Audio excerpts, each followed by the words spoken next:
शेती, शिक्षण, राजकारण, क्रीडा, मनोरंजन, बातमी तुमची आमची सदैव आपल्या सेवेत. प्रकट महाराष्ट्र. नमस्कार, प्रकट महाराष्ट्रमध्ये आपले हार्दिक स्वागत. मी लावण्या हुमने आणि आपण पाहत आहात प्रकट महाराष्ट्र, बातमी तुमची आमची. काँग्रेस पक्षाचा बुद्धभूमी फाउंडेशन बुद्ध विहार बचाव समितीला जाहीर पाठिंबा. बुद्धभूमी फाउंडेशन बुद्ध विहार बचाव समितीच्या वतीने कल्याण येथील वालधुनी येथे बुद्ध विहाराच्या प्रश्नावर आयोजित बैठकीस कल्याण शहर जिल्हा काँग्रेस कमिटीचे जिल्हाध्यक्ष ॲडव्होकेट नवीन सिंग हे उपस्थित राहून संबंधित भंते गुरुजींची भेट घेतली. यावेळी काँग्रेस पक्षाच्या वतीने या विषयाला जाहीर पाठिंबा देणार आहेत. यावेळी काँग्रेस कल्याण जिल्हाध्यक्ष ॲडव्होकेट नवीन सिंग यांसह काँग्रेस पदाधिकारी उपस्थित होते. आमचे प्रतिनिधी शंकर जाधव, डोंबिवली.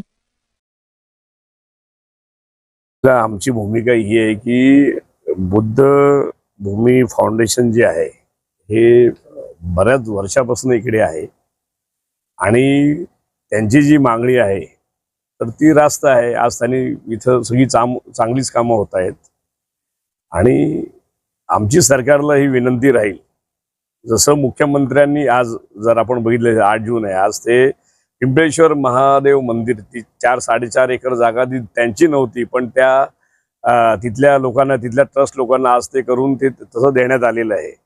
तर मुख्यमंत्र्यांनी ही पण जागा इथं पण 4-4.5 एकर 5 एकर जागा जी यांची डिमांड असेल यांना द्यावं. विकासाला यांचा कोणाचाच विरोध नाहीये, पण तुम्ही विकासाच्या नावाने जर राजकारण करत असाल तर काँग्रेस पक्ष हे खपून घेणार नाही आणि संपूर्णपणे आम्ही बुद्ध विहार भूमी फाउंडेशन ह्याच्या मागे उभे राहणार आणि त्यांना जोपर्यंत न्याय मिळत नाही तोपर्यंत काँग्रेसचा हा लढा चालू राहील.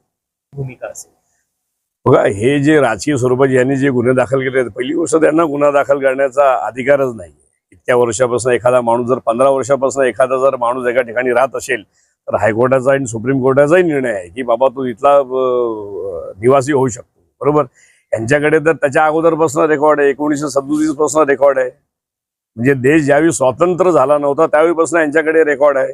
आणि जर हा रेकॉर्ड असताना आणि याच्यामध्ये जर कमिशनर साहेबांनी हे मुळात दुर्लक्ष केलं असेल आणि शासनाच्या दबावाखाली जर ते हे काम करत असतील, यांच्यावर गुन्हे दाखल करत असतील तर त्यांनी ते तात्काळ गुन्हे वापस घ्यावे. नाहीतर आम्ही शासनाच्या विरोधात तिथं महानगर मुख्यालयाच्या समोर बसून आम्ही धरणे प्रदर्शन करू. बघा, TDRची जी प्रक्रिया असते की बाबा एखादा ॲग्रीमेंट झालं, त्याच्यामध्ये नंतर जे ट्रान्सफर झालं, त्याच्यानंतर जे जागा असते त्याला कंपाऊंड वॉल पूर्ण करून ती महानगरपालिकेला हस्तांतरण करायची असते. बरोबर, हा एक प्रकार झाला. आता गेले 25 वर्ष फक्त 2-2.5 वर्ष काँग्रेस आणि राष्ट्रवादी काँग्रेसची इथं सत्ता होती, पण यांची सत्ता आहे गेली कित्येक वर्ष. यांना काय माहीत नाही का? आज खासदार जर एक पत्र काढतायत, पत्रामध्ये लिहितायत की आम्ही SIT बसवतोय आणि त्याच्याबद्दल इन्क्वायरी करणार आहे, TDR प्रकरणाची इन्क्वायरी करणार आहे जे दोषी. अरे पण तुम्ही इतके दिवस काय झोपलेले होते का? सरकार काय झोपलेली होती का? इतके दिवस तुम्ही कोणावर म्हणजे का चौकशी केली नाही? याच्यामध्ये आपण कोणाला दाबण्याचा किंवा लपवण्याचा प्रयत्न करत आहात? जे कायदेशीर गुन्हेगार असतील त्यांच्यावर गुन्हा दाखल आजपर्यंत का झाला नाहीये? सत्ता तर तुमचीच आहे ना. तर आज न्याय मागण्याकरता आम्ही जाणार कुठे? ही लोक जाणार कुठे न्याय मागण्याकरता? तर आम्हाला न्याय मिळायला पाहिजे. आम्हाला याचा मोबदला, बुद्ध भूमी फाउंडेशनला याचा मोबदला मिळायला पाहिजे.